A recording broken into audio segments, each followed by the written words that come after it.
नमस्कार श्रोते हो, आपल्या सर्वांना दिवाळीच्या मनपूर्वक शुभेच्छा.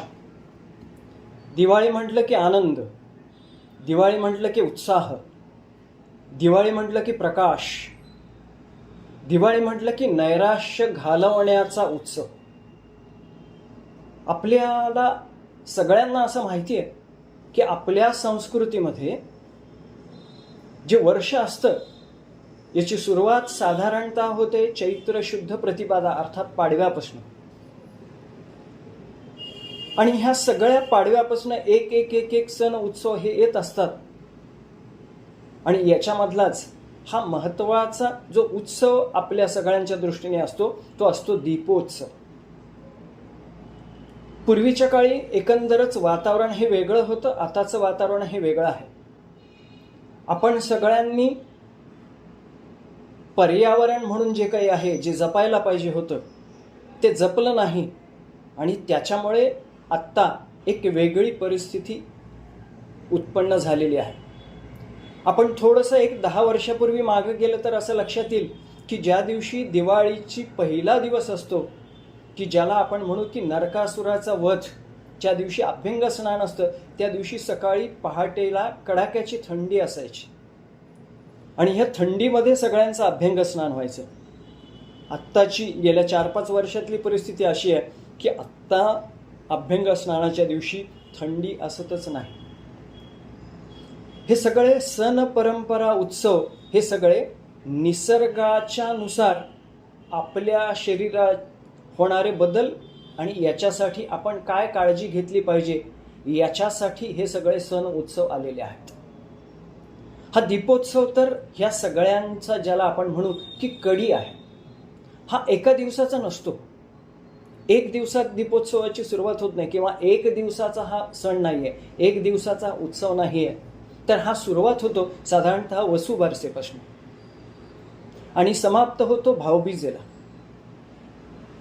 आपल्या संस्कृतीमध्ये बघा की काळजी किती घेतलेली आहे. तर वसुबारस अर्थात गाई गोऱ्याची पूजा इथपासून याची सुरुवात झालेली आहे. पहिल्यांदा आपले सहचर जे काही आहेत हे प्राणी मात्रांची सेवा आहे, निसर्गाची सेवा आहे आणि त्याच्यानंतर आपल्या मनुष्यांची सेवा आहे किंवा नारायणाची सेवा आहे. तर अशा पद्धतीने एकंदर ह्या उत्सवाची रचना आपल्याला बघायला मिळते. दिवाळीमध्ये 3 गोष्टी सगळ्यात महत्त्वाच्या आपल्याला लक्षात येतात. एक म्हणजे आपण पहाटे लवकर उठायचं आहे आणि याच्यामध्ये अभ्यंग स्नान करायचं आहे.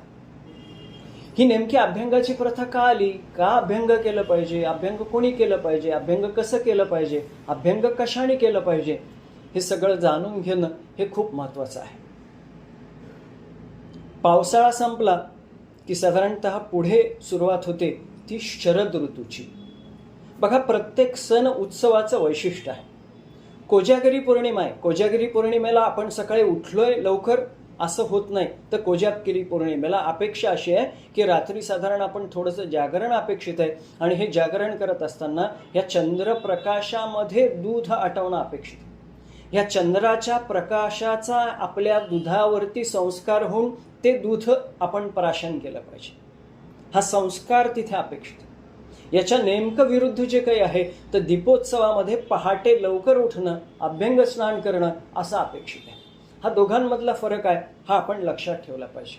हे आपल्या संस्कृतीचं वैशिष्ट्य आहे की पावसाळा संपला, पुढे ज्याला आपण म्हणू की ऑक्टोबर हीट सुरू झाली की जिथं जिथं हीट आहे, जिथे जिथं उष्णता आहे, ही सगळी उष्णता जी काही आहे ही कमी करायला बरोबर जसा सूर्य हा उष्णतेचा प्रतीक आहे तसा शांततेचा, निवांततेचा, शीततेचा प्रतीक हे चंद्र आहे.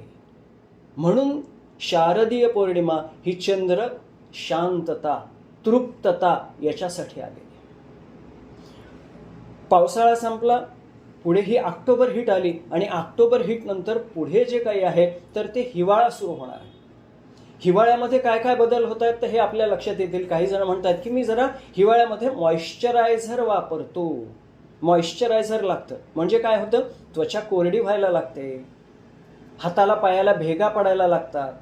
तर हे सगळं पुढे येणारं जे काही आहे हे होऊ नये म्हणून आपल्या पूर्वजांनी त्याची सोय आधी करून ठेवली की हा जो काही दीपोत्सव आहे याच्यामध्ये तुम्ही अभ्यंग करायला सुरुवात करा. आणि हे अभ्यंग जे काही आहे हे कुठपर्यंत करायचं आहे तर हे साधारणतः मकर संक्रांत किंवा रथसप्तमीपर्यंत हे अभ्यंग करायचं आहे. तर अभ्यंग म्हणजे काय तर एखादं तेल आहे, तर हे तेल जे काही आहे ते शरीराला सावकाश चोळणे, चोळायचं आहे, रगडायचं नाही आहे. हा यातला फरक आहे की रगडणं अपेक्षित नाही, हे तेल जे काही आहे हे आपल्याला जिरवणं अपेक्षित आहे. आपण शरीरामध्ये ते तेल जिरवायचं आहे. मग अभ्यंगासाठी काय वापरलं गेलं पाहिजे तर अभ्यंगासाठी तिळतेल आपण वापरू शकतो, अभ्यंगासाठी सरशप किंवा मोहरीचं तेल आपण वापरू शकतो, अभ्यंगासाठी खोबऱ्याचं तेल वापरू शकतो, बाजारामध्ये क्षीरबला तेल म्हणून तेल मिळतं ते आपण वापरू शकतो, नारायण तेल म्हणून मिळतं ते आपण वापरू शकतो, अभ्यंग तेल म्हणून मिळतो ते आपण वापरू शकतो.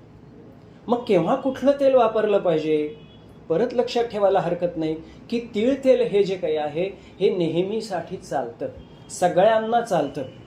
पण तीळ तेलापेक्षा ज्यांची त्वचा जी काही आहे खूप कोरडी आहे, ज्यांना हिवाळा अजिबातच सहन होत नाही किंवा उन्हाळा पण सहन होत नाही, अशा जणांनी क्षीरबला तेलाचं अभ्यंग केलं पाहिजे.